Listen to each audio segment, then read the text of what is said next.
Kisah cinta Putri Gayatri dan Raden Wijaya berbuah lahirnya Kerajaan Majapahit. Dalam catatan masa gemilang, Kerajaan Majapahit tercantum nama Putri Gayatri. Nama lengkapnya Dyah Dewi Gayatri Kumara Rajasa yang hidup dalam abad ke-13. Berasal dari Kerajaan Singasari, Gayatri adalah istri Raden Wijaya, Raja pertama Majapahit 1293 sampai 1309. Karena itu, dia pun diberi gelar Raja Patni alias pendamping raja. Dari pasangan ini lahir keturunan yang mewarisi Kerajaan Majapahit, Tribhuwana Tunggadewi dan Hayam Wuruk. Kisah hidup Putri Gayatri syarat dengan intrik, pembunuhan, dan pemberontakan yang terjadi dalam lingkungan kerajaan masa lalu. Salah satu yang terkenal adalah kala dia menyamar berada dalam lingkungan musuh. Peristiwa itu terjadi ketika istana Singasari diserang oleh pasukan Kediri sehingga menewaskan kedua orang tuanya. Gayatri yang sedang asyik belajar di kamar belakang luput dari pembantaian. Untuk menyamarkan dirinya, Gayatri berganti nama menjadi Ratna Sutawan, menanggalkan baju kebesaran istana dan berpura-pura menjadi putri pegawai rendahan keraton bersama Sodrakara pengasuhnya.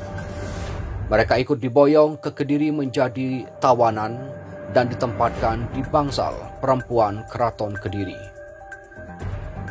Sebelum meninggalkan istana, ia meminta izin kepada Sodrakara agar diantarkan melihat jasad orang tuanya untuk memberi sembah terakhirnya.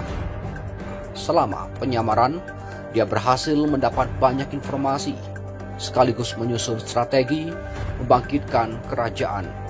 Mereka bisa saling bekerja sama, sekaligus menjalin cinta di basis musuh. Pasangan ini kemudian menyusun rencana untuk membangun kembali sebuah dinasti baru dengan seorang pemimpin baru yang tetap mengusung visi Kartanegara. Dia pun menyusun strategi dengan membangun kekuatan dari Madura. Mereka mempersiapkan penyerangan ke Kediri, peninggalan orang tuanya yang sudah hancur. Ambisinya kembali mencuat. Setelah bertemu dengan Pangeran Wijaya, lelaki yang juga berhasil menyelamatkan diri dari serangan pasukan Kediri, ketika Pangeran Wijaya masuk ke Kediri sebagai pasukan yang menyerah dalam sebuah arak-arakan, dia menatap Gayatri.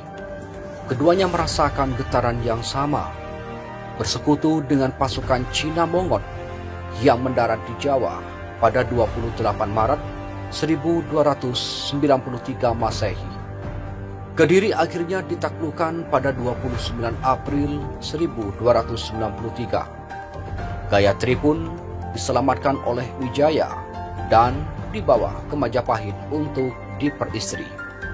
Patut diyakini Gayatri adalah cincai di balik masa paling cemerlang dalam sejarah Nusantara, yakni Majapahit, era Tribhuwana Tunggadewi dan Hayam Wuruk yang dibantu Gajah Mada.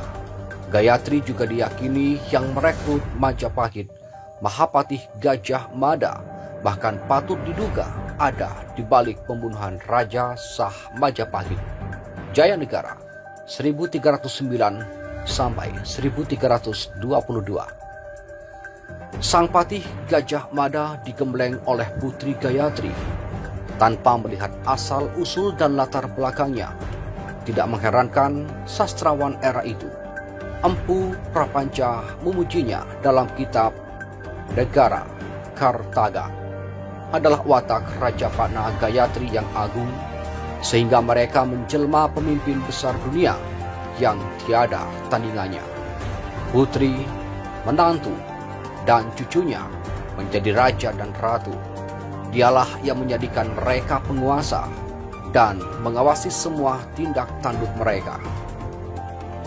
Negara Kartagama bab 48. Gayatri meninggal dengan tenang pada 1350 di usia 76 tahun di saat sang putri Tribhuwana turun dari singgasana dan menyerahkan kekuasaan kepada putra mahkota Hayam Wuruk. Di masa Patih Gajah Mada, Raja Hayam Wuruk inilah keemasan Majapahit terjadi. Luas wilayahnya tersebar hingga seluruh Nusantara. Di masa Patih Gajah Mada, keemasan Majapahit terjadi.